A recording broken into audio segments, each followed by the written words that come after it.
Welcome to another episode. What are you reading? What are you writing? And Happy New Year. We're so glad to be with you today. I think it's not too late to still say Happy New Year. And we are really glad to be here with you today. And I want you to meet, sorry, I'm Karen E. Osborne, just in case you didn't know. And I am the author of 4 novels. I have a wonderful and interesting guest today, and this is such a particular moment in time for us to have this conversation. So I want to introduce you to Dr. Cecil E. Canton. Hey, Cecil. Hey, Karen, how you doing? I'm great. I'm so glad that you're here. Let me just tell you a little bit about him, and then he'll tell you all about him. He is Professor Emeritus from the Criminal Justice at Cal State Sacramento.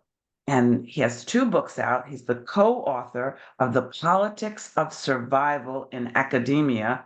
I spent 18 years in academia, so I totally get that. and then another 7 after that. And then he also has a book out that we're going to spend most of our time talking about. It's called Journey Toward a More Perfect Union: Dismantling Racism, Becoming Anti-Racist. I am just can't wait for us to dive into this conversation. One of the things that I wanted to kind of frame as we talk about your book is that we're in this moment in time where there's this very coherent, organized push against what the people call elitism, higher education elitism, and anti-wokeism. It's kind of this negative push, but it's a coherent, organized conversation. And so it makes it a little harder in so many ways for us to advance kinds of things that we're going to talk about today. So you write in your opening chapter that the union, representing 28,000 faculty of the California State University system, found its purpose. I just love that expression, that it found its purpose, and that was achieving equity and justice as a more meaningful goal than simply diversity and inclusion. So how did the union come to this? How did you guys come to this moment of understanding your purpose? Well, most moments have a long antecedent. Okay, they don't just happen just like that. It was a struggle, a struggle to move into a more purposeful. How can I say this? A more purposeful way of working with people, because even if you're a union, no matter what you are, you're going to always be working with people. And so what we recognized was that diversity and inclusion, which everybody was adopting and talking about, wasn't enough. It wasn't enough because you can include a diverse population. You can say, well, we're going to let Black folks in, or we're going to let Latinos in, or we're going to let Asian API in. But when you let them in, if you don't change the process, the principles under which your organization operates, they're just going to go away. You're either going to drive them out or they're going to leave. And what we realized was that ain't good enough. Okay? You can't just open up an organization if you don't change the principles. And so we decided that we would look at the principles, everything that we were doing, absolutely everything.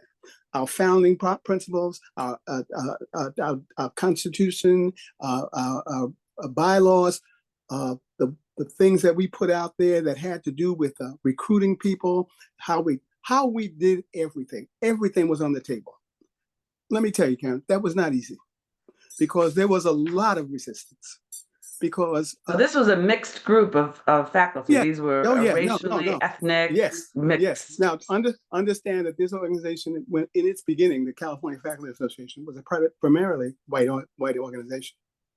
Okay, Mm. what we had to realize and what we had to learn was that when we diversified, we became strong. We became a strong organization. When all of a sudden we Mm. started including more folks in, wow, folks wanted to come in, they wanted to bring their ideas, and now all of a sudden we have a much richer tapestry. So diversity and inclusion has its limits.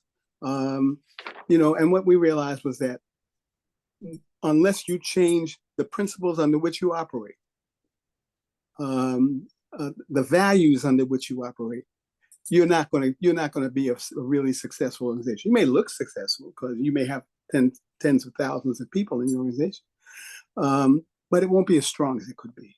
Yeah, yeah. So why did you decide to, all right, so you guys did this, which took a lot of energy and time and discussion and all of that. Why did you decide to write about it? What compelled you to do that? For me, it was recognizing that change doesn't come easy, and most people don't even realize when there's a change. Talking about the beginning of our struggle to make this a more anti-racism organization, a better organization, a more complete organization, there were things that we recognized we had to do. And chronicling the change, the story, it was our story. Let me put it that way. It was our story. And one day I was sitting there and I said, you know what? We need to tell this story. We need to tell this story because people will come behind us who will not know what we did. And there are other people out there who are struggling trying to get their organizations to do, and they won't know how it was done either. So if we could tell the story, and I talk about Lynn at the end because she was smart enough to make me realize it was the story of we, not me. Who? Tell us who Lynn is. Okay, Lynn is my wife. And I was talking with her one day, and she said, "Cecil, that sounds a lot like you. Sounds like it's about you." And I said, "I don't want it to be about." She said, "Well, then don't make it about you. Make it about the organization." And I said, "Yeah, tell the story of we, not me." Yes, she's a wise woman. She's a wise woman. Wise woman. And so, I sat there and I went, because I let her see the first draft of what I was doing. That's what she said. This could be a more powerful story if it's about we rather than just you. Yeah, So, yeah. yeah. So So let's go. Let's dig Mhm. into that a little bit. Mhm. So sometimes a story about what happened is just that. It's a chronicle. Right. And sometimes it's rich in lessons. It's rich in something that people can build upon and take away. And I know that was your goal, that this would be a rich story. So what were some of the things that you wanted your readers, and that you still want your readers to take away from reading this story? Well, I think the first thing I wanted to read is, and when I first wrote this book, I wrote it for the union. I wrote it for the people who were going to be coming to the union. I never thought about this book going any further. Okay, it's kind of interesting that it has gone where it has gone, and I appreciate your allowing me to talk about it. It was I wanted people to realize that there was an authentic effort made to actually change an organization, and change is so difficult. I wanted people to see that that if you are committed to change, not just say we want to change, because if you just want to change, I mean, there's lots of ways you can change. I mean, one of the first things I tried to change an organization was the complexion of the organization, was who was actually being represented in that organization. And And not just that, who was on the stage? Who, when we had your meetings, who was on the dais? Mm. How did that look? And in the beginning, it looked very white. It was hard getting my colleagues to commit to something that they said they didn't see themselves in, because I didn't see myself in it in the first place. And so it was important to to change the optics first, okay? Because if people come in like I did when I first came into the organization in 2002 and look around, don't see anybody that looks like you, it's kind of disconcerting. You don't necessarily want to be part of that organization. So that's a So really powerful lesson, right? That, you look at universities and mhm, schools and all kinds of organizations saying, well, we want to bring in a more diverse, but all the leadership doesn't right, look like them. that's right, Then, yeah. right. And that's So what what's this another organization. lesson? What's another lesson you want? Another lesson is that you have to figure out how to get common. You need to have common culture. How do you get common culture? Mm, And you need to have common lexicon. If you're mm, not all defining things the same way, you're going to be going off in all kinds of directions. So one of the first things we realized was, are we even defining things the same way? mm. It was really, really difficult. I remember the first time I said white supremacy in a meeting, and people looked at me like, "Oh my God, what is he talking about?" Um, so that was a struggle. Can we even talk about these things? Can we use these words and understand what we mean when we use them? That's That was not powerful. that That was that's not really powerful. yeah, Even values, people use words. They say, "Oh, well, these are our values." Now, values is that's diversity. But if you don't define what we all mean by that, that's right. And yeah, that's and excellent. and that's sometimes a strategy. We won't define it. And so it will mean whatever I want it to mean. It can mean whatever you want it to mean. We're all good. Well, we're not all good because we're not all saying the same things. And so when the tension comes, when the conflict comes, it's exacerbated by the fact that we ain't even talking the same language. Don't even have the same language. We don't even have So, the same. yeah, give me a third and last lesson. I know there's like Okay. Well, tons of yeah, lessons, yeah. Okay. but I'll give I'll me give you another this. one. If you can't, um, it's something I said in the first chapter. Mhm. Um, if you don't name it, you can't tame I like I it. remember reading that. That is a great line. If you don't name it, you can't tame it. That's right. And my colleagues got that. They got that. They got, well, if we ever want to, if we're really authentic about wanting to do something, and we really are honest about it, then we have to struggle wherever the struggle comes. We have to first get some ground. I mean, if you don't even believe that racism exists in the country, Yeah. I mean, I don't know where you go from there. I mean, we don't have Yeah. a conversation, Or okay? that it's systemic. Or that That it's is systemic or that's institutionalized. And that's a big area of friction. Big yes, area of it is. friction. Yes, it is. And so we had to struggle with that. Yeah. Um, and and and and and I will say we brought in a consultant to help us with that. So that because uh, and I pushed, by the way, to bring in a white consultant who I knew who was very, very skilled. And some of my colleagues, folks of color, were like questioning why. I said because they're not going to listen to anybody else. This organization is primarily white. Who do you think they're going to listen to? I mean, I can say the same things that this woman is saying, but they're not going to hear me. They're just going to think I'm an angry person.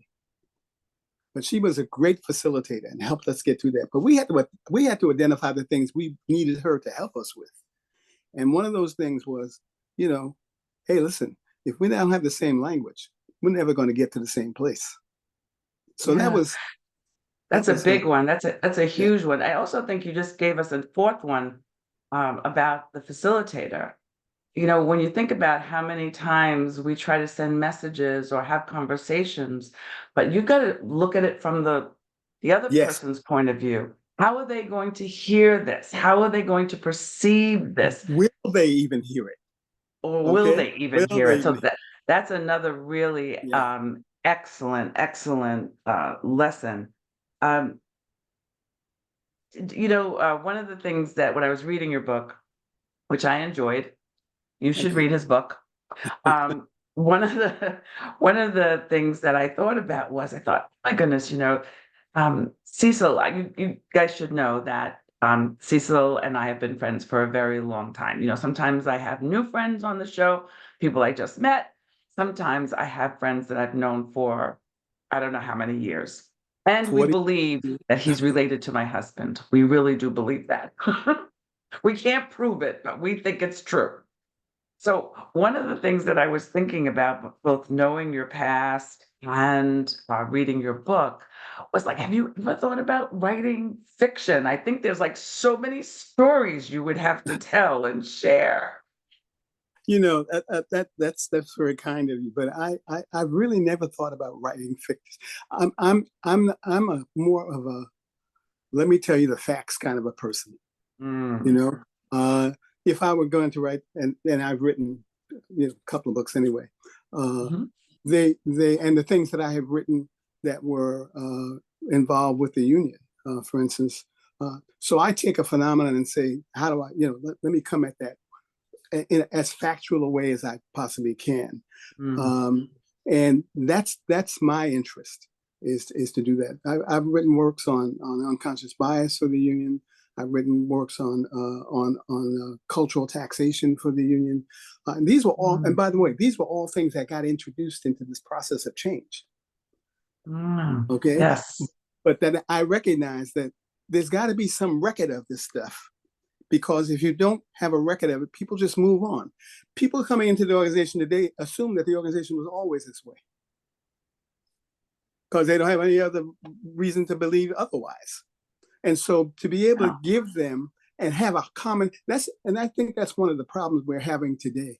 We don't have a common, we're losing a common history because people don't want to face history. They don't want to face the facts of history because Yeah. they're not pleasant. All of them are not pleasant. But you can't take out the unpleasantness and say this is our history, because it's not. It's no longer the history. You got to tell everybody's story. You do. And it also allows, when we don't know the stories, it allows people to make the same mistakes, because they don't know, they haven't seen all that's Right. happened. And so they come up with, oh, I know what we could do. Well, let's We think about that for a minute, right. because here's the history. Yeah, Exactly. And that makes a lot of sense. that was really important. That was really Yeah. important to say. Do you have a copy of the book close by? I do. I don't know if you can see Look, we can see it behind you. it. Well, this is the book. I don't know. Anyway, it's No, you called didn't hold it Journey. up. We couldn't see Oh, it. oh, okay. Can you see it now? No, it must be No? because of the background. Oh, That's all probably right. We can see probably it. called the We can see it background. behind you. Okay. And even that was like, as I was thinking about what we were doing, I thought we're trying to become a more perfect union, not the whole country, just a union. But Mm, we are the California Faculty Association is one of the most it's one of the most powerful unions in higher education in this country, and it's mm, followed by many others. Um, the fact that this book has been used by other very large unions like um, Service Employees International (SEIU) has mm, used it for their training. The what's the other one? NEA, National Education Association, has introduced it. Um, there are lots of people and lots of organizations that are looking to see what we did so that they can figure out what they can do. Now, it doesn't apply in every place because it was pretty much California on the California State University system, but there are But the principles there. lessons apply. Yeah, The the lessons. lessons, you only shared four with us, and I know there's many more, and those Yes, all apply no matter who you are, where you're where trying you are. to, yeah. So before we run out of time, Hmm. one of the things we always do is ask for recommendations. And I was interested in if there are books that would help people be anti-racist Yeah. or books that you've read that you want to share. Yes. I took some time to, you know, Ibram Kendi's book on how to be an anti-racist is a good one to Yep, start with. I have that on my You have, shelf. I'm sure you have. I'm sure you do. Uh, Yes. let's see. Uh, Heather McGee, The Sum of Us, is another really good book. Yes, that's an excellent Okay. one. Yeah. I thought about the new Jim Crow. I mean, it's been out for a while, but Michelle Alexander's the new Jim Crow. And I read another book by this called Slavery by Another Name by I don't Douglas. know that one. Yeah, by Douglas Blackman. I thought that was really, really very interesting book as well. So, there are lots of books out there that one can use uh, to learn about what's going on. Learn. Yeah. And we have quite a few viewers who belong to book clubs. Hmm. And I think that's such a rich place that, for everybody to read the book and then Hmm. have a conversation asking themselves, what are the lessons here? How does this apply to us in our community? Having those Right. it's a great way for a conversation to start, Yeah. is to read a book. But you know what I find? I find just like in church, more women in these book clubs than men. Yes, Okay. it's true. Uh, and I'm not sure why that is. Um, there's some dynamics that distinguish men and women, particularly probably everyone in every race, that has to do with men wanting to do things, not sit down and talk about things. So they don't do that. So book clubs don't necessarily. I'm not saying all men, but I'm saying lots of men don't see that as a valuable investment in their time. They'd rather be doing something. So let's go play golf, or let's go do this, or let's go do something else. I would just say, Dr. Canton, I would just say that there are lots of women who like doing things that Mhm. also enjoy, right? I've always been a doer all my life, and I Okay. still love talking about books. Yes.